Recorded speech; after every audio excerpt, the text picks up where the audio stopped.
Trying to reach Elon Musk. Short documentary by Alejandro Berlino. Catalan artist based on Berlin, Germany. He does many different subjects, from classical landscapes, social issues, to fetish and political art.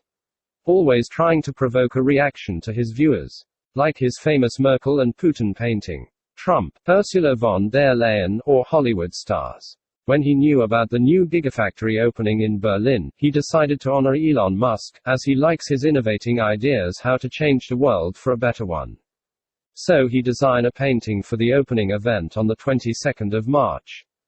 Being in Berlin, he painted him on a fetish clothes, ready for party, with many tattoos, Nicholas Tesla, on his left chest, Dogecoin on the right shoulder, his favorite animal, the ravenous Bugblatter beast of Trial, and a few more. Gertrude and Pager from Neuralink, his red roadster on the Space and SpaceX Falcon. The painting even appeared on Berliner Zeitung newspaper. Then Alejandro went to the opening event, to show the painting to Elon, and maybe get it signed. The idea is to honor his, Elon Musk project.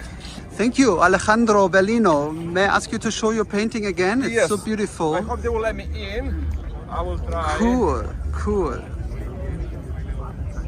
Alejandro Berlino in Grünheide. Well, I tried. They told me I have to wait outside for the moment, but many people like the painting, so I'm still optimistic they will let me in. Okay, the first security guys were very friendly. They let me stay in front while they asked if they let me in.